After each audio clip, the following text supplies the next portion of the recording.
Good morning, Orchard STEM School. This is Mr. Hoydick, the art teacher. Today we are going to color in our drawings that we made last week. And the drawings were based on William Johnson's painting called Jitterbug 1. Right here it is. And it's got the two people dancing. And they are probably dancing to jazz music because that was the kind of music popular at the time when William Johnson was painting. It's the kind of music that he liked, and it's the kind of music that people danced to. So when I was inspired by this picture, I drew a picture of me, that's Mr. Hoydick, and my wife, Mrs. Hoydick, and we are dancing. And I tried to use how William Johnson's picture's set up. You see the arm here and the arm there. The woman's face there, the woman's face there. The man's face and the man's face. And so what I'm going to do is start coloring in. And I've already thought about some colors I want to use. For instance, I thought that I might want to make the pants red. And I might want to make the shirt purple. I might want to make the jacket like a gray with a texture on it. I think I want to make my wife's dress maybe blue and her blouse maybe green. And so that gives me an idea of how I might start. So I might start with the pants and with red because I like that color. So what I'll do is trace on the side of the pants where I'm going to color it. And I might need to use a black colored pencil to get this line. Because when I colored, this line here just disappeared. So there's a line of the pants. There we go. And now I'll color in red where the pants go. And I want all my lines to go the same direction all the way up to the shirt. And now I'll trace the other pant leg. And the reason I'm using red is we just had Valentine's Day a short time ago. And I have a pair of red pants that I like to wear on Valentine's Day because they're very festive.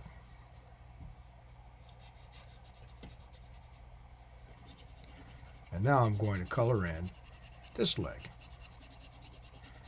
You can see I have all my lines going the same direction pretty much. And I don't want to see the white of the paper. If I see the white of the paper, I'll go ahead and color it some more. And now I'll take that black colored pencil and I'll trace around the pants. Like this, that gives it a nice line on the outside. And I'll trace around there as well. Now, I had said I want to make my shirt purple. And so I will.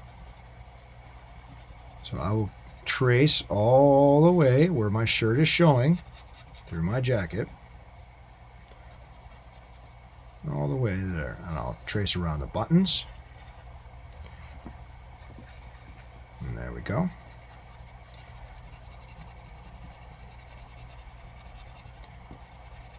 And I'll go ahead and color in all of the shirt. Now, you know, when I'm done, I might need to trace with the black again. Oh, I do. The one button disappeared. So that's okay. I'll just trace the other three. And I'll trace the side of the shirt, and I'll trace the front of the shirt. There we go. Now, for my jacket, I had said I wanted to make it gray. So here, I have the black colored pencil. I'm tracing around my arm and the jacket, and also my arm right here. And for this, I want to color it, but I want to leave some space between my lines. Like so. And then I want to color the other way, leaving some space between my lines. In case anyone cares or wants to know, this is called a herringbone. A herringbone design. And I'll do it on my arm. And there we go. That's pretty good. Now, oh, and also the shoes. Let's say I'm wearing black shoes. I'll trace those with the black colored pencil. And I'll color them in. But I'm not going to color them in really hard. I'm going to press lightly.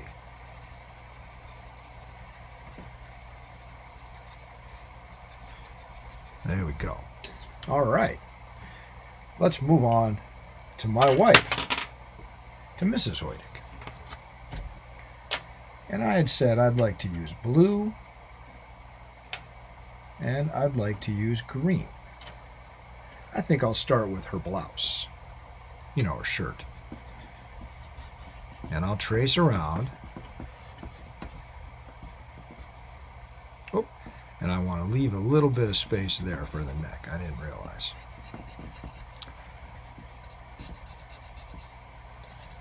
And so I'll color around, and I'll go around her fingers. Oh, those are my fingers. Excuse me. And I'll color the blouse all the way up to the neck.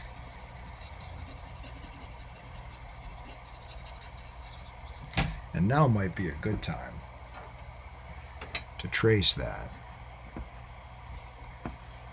with the black colored pencil. And I'll trace around the outside and the fingers and the thumb and the shirt.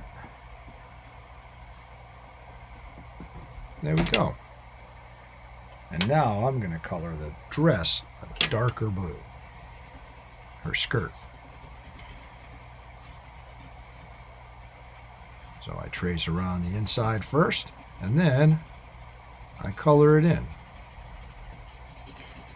All my lines going in the same direction. Now I can't forget the shoes. And maybe I might want her shoes to match the color on, let's see, how is this now? Yeah, like this. The color on her blouse. There we go. And for the bottom of the shoe, maybe I might want to use red. Like that. And like that. Oh, I need another part. I need this part here. And also the heel.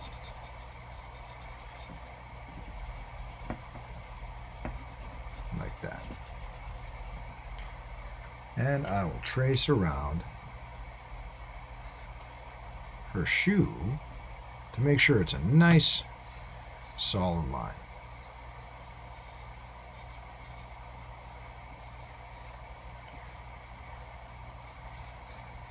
There we go. Oh, and right here too. And I noticed that some of the shoe needs a little bit more color. I could see the white, and so I'll fix that. Nice. Now our next step. I think, yes, I can do the skin. For skin color, I like to use orange and brown together. I like to blend them. And I'm a little bit lighter skinned, so I always use orange for me first. And I'll do my face, and I'll do my hands, and my hand over here. All right, so there's the orange. And now I will add the brown. So, like so. And I'm pressing pretty light, and the orange and brown are blending together. And finally my hand down here. All right, I'd like to move on to my wife. And oh, do you know what? I forgot. This part is her arm. And I'd like that. It's her sleeve. I'd like it to match her dress. Her skirt. So here we go.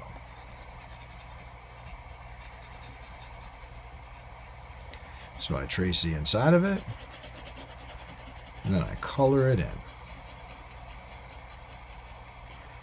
I try to have all my lines facing the same direction.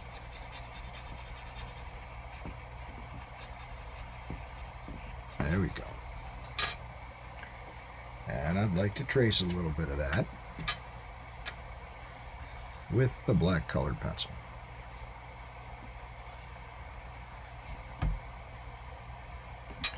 All right. Now for the skin.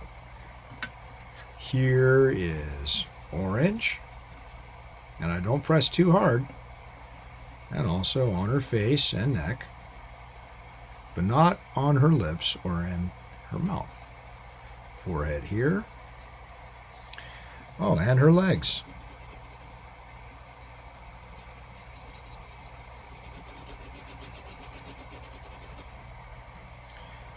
And this leg.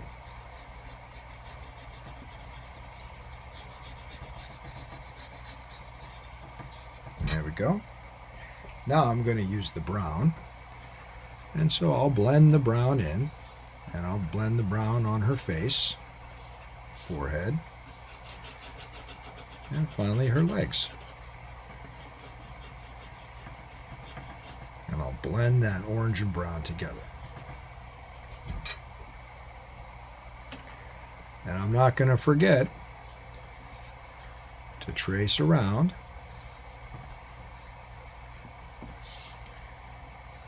Trace around with the black to outline those parts that I've just colored.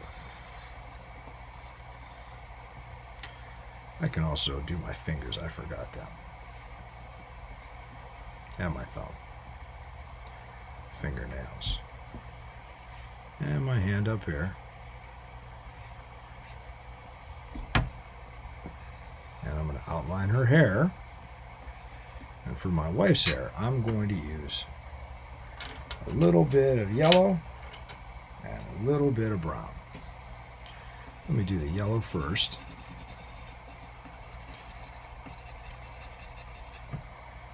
And now I'm going to blend the brown in.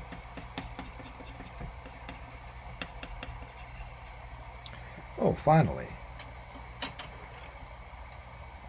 a little bit of red for the lips. A little bit of brown in my beard and mustache. A little bit of brown there. All right. Now I'm stopping and looking at it. Yeah, I think that's where I want it to be. But I have one more thing to work on. The background. The floor and the wall. What I notice in William Johnson's picture, the floor and the wall are both a nice blue. So I think I will do that too. Coloring very carefully, right up to the edge. Be careful on the edge of your paper, because sometimes it's easy to wrinkle or rip the paper. All right. And I'm holding my pencil on the side. That will let me color more of it more quickly. All right. I'm going to make these areas a little darker. And I'm going to outline them too. And over here needs some blue too.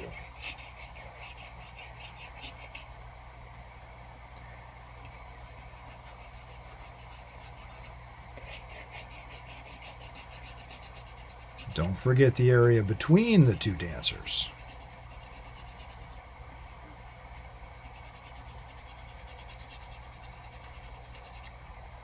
I see an area that I want to trace.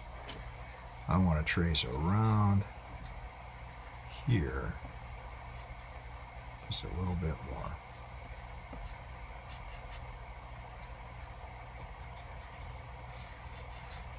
There we go. And now I'm going to color in. We'll go over here as well. And I'll color in the floor.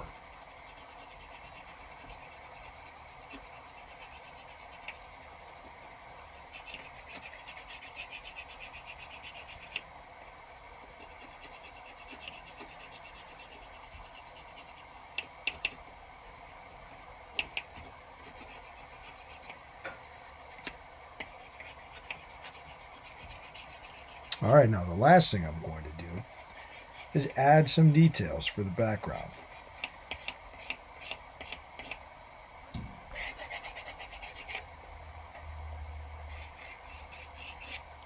And to do that, I'll take the black. I'll use it on the edge. And I'm just going to outline some of these wall and ceiling details. And where the floor meets the wall, right about here. And then finally, these bigger areas.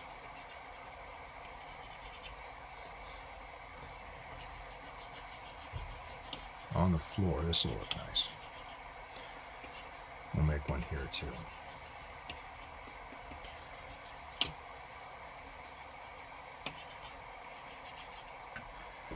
All right, there we go. That is how I would color in my picture that was inspired by William Johnson's painting called Jitterbugs.